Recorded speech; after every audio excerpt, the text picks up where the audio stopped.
NTA ये कहती है कि जीपीएस ट्रैक्ड वैन है उनके पास, एआई सीसीटीवी है उनके पास, बायोमेट्रिक है, 5G जैमर है, फिर भी 2026 में हम खड़े हैं। हम ये कह रहे हैं कि पेपर लीक हो गया है और पब्लिक एग्जामिनेशन एक्ट 2024 रशीद जी बना दिया गया। क्या करेंगे ऐसे एक्ट का जो काम ही नहीं कर पा रहा है? आप कानून पर कानून बना दीजिए, आप उम्र कैद की सजा भी दे दीजिए, लेकिन अगर आप कानून को लागू नहीं कर पा रहे हैं तो ऐसे कानून का फायदा क्या, ऐसे एनडीए का फायदा क्या? बिल्कुल मीनाक्षी, आप जिस तरीके का आपने जो रोष है वो देश में हर व्यक्ति के मन में ऐसे ऐसा भावना है। और देखिए, इसका हम एक फाइनेंशियल एस्पेक्ट नहीं देख रहे।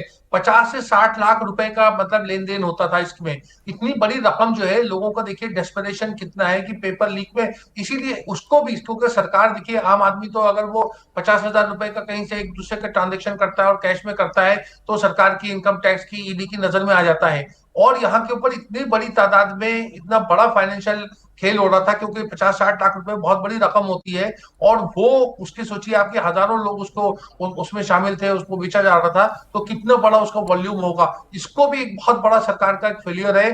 ये कहना कि अब सीबीआई बड़ी फुर्ती से जांच कर रही है, लोगों की पकड़ दकड़ हो रही है, ये तो सब बात की बात है। अब क्या फायदा जब इतना बड़ा एग्जाम 22 लाख लोगों के साथ एक तरीके का धोखा हो गया।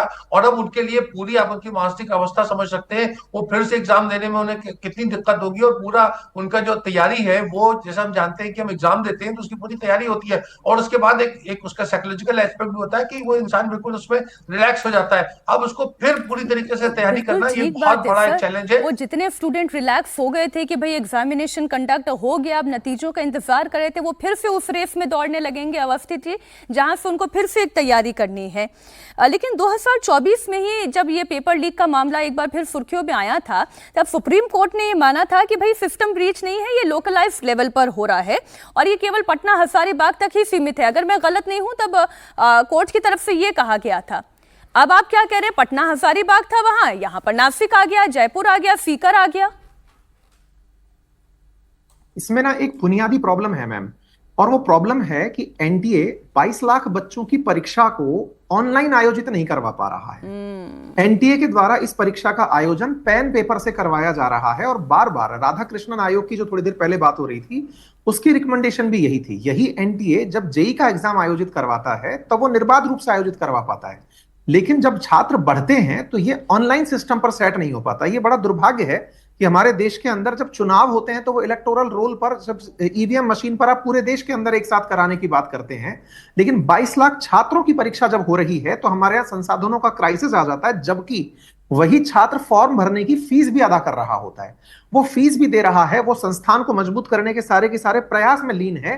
वो चाहता है कि आप इस पूरी परीक्षा को ऑनलाइन आयोजित करा दो, क्वेश्चंस की एक रेपोजिटरी बना दो। आप सोचिए ना कि इस पूरी परीक्षा के लीक होने में, थोड़ी देर पहले जब मैं आपसे आपकी चर्चा सुन रहा था कि एक रिक्शे पर से पेपर ढोकर दूसरी जगह भेज दिया गया। अभी अपन एनटीए की तैयारी में बात कर रहे थे कि जिन गाड़ियों से भेजा गया उन पर जीपीएस सिस्टम लगाया हुआ था ताकि उनको ट्रैक किया जा सके। मैम, ये करने की जरूरत नहीं पड़ेगी अगर आप ऑनलाइन सिस्टम रखेंगे और ऑनलाइन ऑटोमेशन में आप 2 की जगह 3 पारियों में परीक्षा का आयोजन करें। तो असल में ये क्या है? स्ट्रक्चरल फॉल्ट है।